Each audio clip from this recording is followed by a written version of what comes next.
So basically, here's what one of the basics. If you really want to kind of like take something semi-seriously, you really want a week of supplies at home. And what I actually did is I did a 3-day test. If you really want to like go to the extremes, because I go to the extremes, I actually did a 3-day test at home where I shut off all my utilities, all my because I shut off all my electricity, my power, my that's the same thing as electricity, isn't it? My electricity, my gas, my water, my phone. And just thought, well, and I had already stocked up on supplies. I wanted to see if I could survive for 3 days on my own. And you learn some things pretty quickly, pretty interestingly. And one thing I learned is that I really didn't think about going to the restroom, like where am I going to go to the restroom? And I also didn't think about where am I going to wash my dishes. And the answers are to what? I guess, yeah, I don't know. I'll tell you what, read that. I won't go into it now unless you guys really want to ask.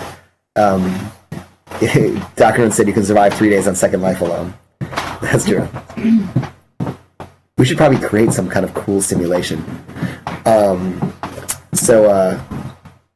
we'll answer this question. But so I'll talk to you too about an evacuation plan. But basically, for real, you do want to stock these up because you ever had that experience where you're like, maybe you need to go to the cash machine, and the cash machine's not working. Then the next cash machine's not working. You realize like, oh my god, I have no cash, and like it's almost a freak out if just cash machines not working. So what do you do if like things go down on a larger scale? And the truth is, in the States last year, there were 75 federally declared disasters. We only hear about things like Katrina, but there are major disasters happen all the time. And people like in the last hurricane in Baton Rouge, people were without power for a week.